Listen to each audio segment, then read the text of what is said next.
ఓం శ్రీ గణేశాయ నమః, శ్రీ సరస్వతై నమః, శ్రీపాదవల్లభ నృసింహ సరస్వతి, శ్రీ గురు దత్తాత్రేయాయ నమః. 2025 మేషరాశి వారికి ఎటువంటి ఫలితాలు ఉన్నాయి, ఎటువంటి పరిహారం మనం చేసుకోవాలి, ఆర్థిక పరంగా ఏ విధంగా ఉంటుంది, తర్వాత కుటుంబ పరంగా ఏ విధంగా ఉంటుంది, ఇవన్నీ కూడా మనం ఇప్పుడు తెలుసుకుందాం. ముందుగా అశ్విని నక్షత్రం 1, 2, 3, 4 పాదంలో జన్మించిన వారికి, భరణీ నక్షత్రం 1, 2, 3, 4 పాదంలో జన్మించిన వారికి, కృతికా నక్షత్రం 1వ పాదంలో జన్మించిన వారికి, తర్వాత అలాగే మీ పేరులో చూచే చోళ అనే అక్షరం మొదటిగా గలవారికి, లీలు లేలు అనే అక్షరాలు మొదటగా గలవారికి, ఆ అనే అక్షరం మొదటిగా ఉన్నవారికి ఈ మేషరాశి యొక్క ఫలితాలన్నీ కూడా వర్తిస్తాయి. ఇప్పుడు మేషరాశి యొక్క ఫలితాలు ఏ విధంగా ఉన్నాయి? ద్వాదశ రాశుల్లో మేషరాశి మొదటి రాశి. ఈ మేషరాశి వారి యొక్క ఫలితాలు ఏ విధంగా ఉన్నాయి ఇప్పుడు తెలుసుకుందాం. ఈ మేషరాశి వారికి మార్చిలో 30వ తేదీ తర్వాత శని కుంభం నుంచి మీనంలోనికి సంచరిస్తున్నాడు. అంటే ఈ మేషరాశి వారికి ఏలినాటి శని ప్రారంభమవుతుంది. అలా ఏలినాటి శని ప్రారంభమవుతున్నప్పుడు మీరు భయపడాల్సిన అవసరం లేదు. అంటే ఖర్చులు ఎక్కువగా ఉంటాయి, శత్రువులు ఎక్కువగా ఉంటారు, కొన్ని ఇబ్బందులు, కొన్ని బాధలు ఇవన్నీ కలుగుతూ ఉంటాయి. అయితే దాన్ని ఎలా మనము పరిహారం చేసుకుంటే మనం ముందుకెళ్తాం ఇవి తెలుసుకుందాం. అలాగే రాహువు 11వ స్థానంలో అంటే లాభస్థానంలో ఉన్నాడు. రాహు సంచారం అద్భుతంగా ఉంది ఈ మేషరాశి వారికి ఈ 2025 సంవత్సరంలో. అంటే విదేశాలకు వెళ్ళడం, మంచి మంచి ప్రాపర్టీస్ కొనడం, ఎప్పటి నుంచి ఒక ఇల్లు కొనుక్కోవాలి అనుకునే తపన పడుతున్న వారు ఇల్లు కొనుక్కోవడం, భూములు కొనుక్కోవడం, విదేశాల్లో ఉద్యోగాల కోసం ప్రయత్నం చేస్తున్న వారికి విదేశాల్లో ఉద్యోగాలు రావడం, తర్వాత విదేశాల్లో చదువుకోవాలి అనుకునేటువంటి విద్యార్థులకు సరైన టైంలో వీసాలు రావడం, ఇవన్నీ కూడా ఈ రాహు యొక్క ప్రతిఫలం వలన ముందుకు సాగుతారు. అలాగే స్నేహితులతో కలిసి వ్యాపారం చేయడం, తర్వాత స్నేహ సంబంధాలు కూడా బాగా ఏర్పడతాయి. 18వ తేదీ రాహు కేతువులు మే 18వ తేదీ మారడం వలన కేతువు 5వ స్థానంలో సంచరిస్తున్నాడు. అంటే ఏమవుతుంది? కొంచెం సంతానపరంగా ఇబ్బందులు కలుగుతాయి. ప్రెగ్నెన్సీతో ఉన్నటువంటి వారు కొంచెం జాగ్రత్తలు తీసుకోవాల్సినటువంటి అవసరం ఉంది. అలాగే వీరికి కొన్ని దైవ సంబంధమైనటువంటి ఆధ్యాత్మిక పరమైనటువంటి కొన్ని కార్యక్రమాలు కూడా చేసేటువంటి సూచనలు కనిపిస్తున్నాయి వీరికి. అలాగే 2025లో మే 15వ తేదీ వరకు గురుబలం చాలా అద్భుతంగా ఉంది. 15వ తేదీ తరువాత గురువు వృషభ రాశిలో నుంచి మిథున రాశిలోకి ప్రవేశిస్తున్నాడు. కాబట్టి గురుబలం కొంత తగ్గిపోతుంది ఈ మేషరాశి వారికి. అంటే గురువు 3వ స్థానంలో సంచరిస్తున్నాడు.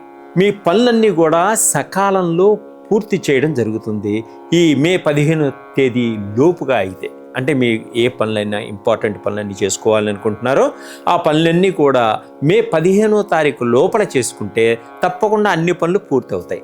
ఆ తర్వాత చేసుకుంటే కొంత పెండింగ్లో పడేటువంటి సూచనలు కనిపిస్తున్నాయి. వ్యాపారస్తులకు మీ వ్యాపారం కూడా మంచి లాభాలు వచ్చేటువంటి సూచనలు కనిపిస్తున్నాయి ఈ మేషరాశి వారికి ఈ 2025 సంవత్సరంలో. నిరుద్యోగులుగా ఉన్నవారికి కూడా మే 15వ తేదీ లోపు మీరు ఏదైనా అప్లికేషన్ పెట్టుకున్నా, ఉద్యోగాల కోసం ప్రయత్నం చేసినా, గట్టి ప్రయత్నాలు చేసినా మీరు అనుకున్నటువంటి ఉద్యోగం తప్పకుండా మీకు లభించేటువంటి యోగం ఉంది. అలాగే విద్యార్థులు విద్యారంగంలో మీరు అనుకున్నటువంటి సీటు సంపాదించాలి అనుకుంటే గట్టిగా ప్రయత్నం చేసుకోండి. మే 15 లోపల తప్పకుండా అవుతుంది. అలాగే విదేశాల్లో సీట్ల కోసం ప్రయత్నం చేస్తున్న వారికి కూడా విదేశాల్లో సీట్లు వచ్చేటువంటి యోగం కూడా ఉన్నది. తర్వాత ఆర్థిక పరంగా చాలా బాగుంటుంది. ఖర్చులు కూడా కొంత అధికంగా ఉంటాయి. విదేశాలకు వెళ్ళాలి అనుకునే వారికి ఆర్థిక పరమైనటువంటి సహాయ సహకారాలు కూడా మీకు అందడం జరుగుతుంది. స్నేహితులతో కొంచెం జాగ్రత్తగా ఉండండి.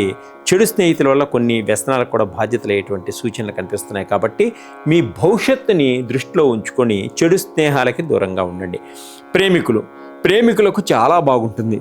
ప్రేమికులందరూ కూడా ఒకరికొకరు అర్థం చేసుకుంటారు. ఒకరి మనసుని ఒకరు అర్థం చేసుకోవడం, పెద్దలతో సహకరించడం, వివాహానికి ప్రయత్నాలు చేయడం, అంటే మీరు వివాహానికి కూడా ప్రయత్నాలు చేయడం కూడా జరుగుతుంది. దానిలో విజయాన్ని సాధిస్తారు. మీ ప్రేమ బలపడుతుంది. అలాగే స్వగృహ ప్రాప్తి. ఎప్పటి నుంచో భార్యాభర్తలు ఇద్దరూ సొంత ఇల్లు కొనుక్కోవాలి, మనం స్వగృహంలో ఉండాలి అనేటువంటి కోరిక తప్పకుండా ఏర్పడుతుంది. అంటే సొంత ఇంట్లోకి వెళ్ళేటువంటి కోరిక తప్పకుండా వీరికి నెరవేరేటువంటి సూచనలు కనిపిస్తున్నాయి. పిల్లల భవిష్యత్తుని దృష్టిలో ఉంచుకొని ప్రతి రూపాయి చాలా జాగ్రత్తగా చేసుకున్నటువంటి ఈ తల్లిదండ్రులకు కూడా మంచి ఆలోచనలు, మంచి ప్లానింగ్లు కూడా వచ్చేటువంటి సూచనలు కనిపిస్తున్నాయి. అట్లానే సకుటుంబ పరివారంగా అందరూ కలిసి పుణ్యక్షేత్రాలు, తీర్థక్షేత్రాలు అన్నిటిని కూడా సందర్శించేటువంటి సూచనలు కూడా కనిపిస్తున్నాయి. అలాగే సినిమా రంగంలో ఉన్న వాళ్ళకి, టీవీ రంగంలో ఉన్న వాళ్ళకి కూడా చాలా బాగుంటుంది. గురుబలం పెంచుకోవడం కోసం వీరు ఏం చేయాలంటే శనగల్ని దానం చేయండి. అలాగే మీరు పసుపు రంగులో ఉన్నటువంటి స్వీట్స్ అందరికీ కూడా దానం చేస్తూ ఉండండి సినిమా రంగంలో. మీకు తప్పకుండా గురుబలం పెరుగుతుంది. అనుకోని విధంగా మంచి క్యారెక్టర్స్ రావడం, మంచి అవకాశాలు రావడం కూడా జరుగుతూ ఉంటుంది. సాఫ్ట్వేర్ రంగంలో ఉన్న వాళ్ళకి కూడా కొన్ని మంచి ఉద్యోగాల కోసం ప్రయత్నం చేసేవారికి కూడా తప్పకుండా మంచి ఉద్యోగాలు వచ్చేటువంటి అవకాశం కనిపిస్తుంది. అలాగే స్త్రీలు కూడా సాఫ్ట్వేర్ రంగంలో ఉద్యోగాల కోసం ప్రయత్నం చేసేవారికి కూడా సాఫ్ట్వేర్ రంగంలో మంచి ఉద్యోగాలు వచ్చేటువంటి అవకాశం కనిపిస్తుంది. అలాగనే మీరు ఇంకా మంచి ఫలితాలు రావాలన్నా, ఆర్థిక పరంగా ఎదగాలన్నా, తర్వాత కుటుంబ పరంగా ఎదగాలన్నా, కుటుంబంలో మనశ్శాంతిగా ఉండాలన్నా మీరు దక్షిణామూర్తి స్తోత్రాన్ని ప్రతినిత్యం వినడం కానీ చదవడం కానీ చేయండి. అలాగే వేయించిన శనగలు అందరికీ ప్రసాదంగా పెట్టండి. అలాగే కుక్కలకు కూడా ఆహారాన్ని పెట్టండి. ఇంకా గణపతిని గరికతో మీరు పూజ చేయండి. ఇంకా ఈ మేషరాశి వారికి ఈ గ్రహాలు అనుకూలించాలి అంటే మా దగ్గర ఉన్నటువంటి శనికి సంబంధించినటువంటి ఆయిలు, రాహువుకి సంబంధించిన ఆయిలు, కేతువుకి సంబంధించిన ఆయిలు, గురువుకి సంబంధించిన ఆయిల్స్ అన్నీ కూడా మా దగ్గర దొరుకుతాయి. వీటి వల్ల మీకు పురోగతి చాలా స్పీడ్గా ఉంటుంది. మీరు జపాలు చేయించుకోవాలి, దానాలు ఇచ్చుకోవాలి అనుకునే వారికి వాటికన్నా కూడా ఎక్కువ ఫలితాన్ని స్పీడ్గా ఇస్తాయి. ఇది మీకు జీవితంలో అద్భుతమైనటువంటి ఒక మంచి అవకాశం. సర్వే జన సుఖినో భవంతు.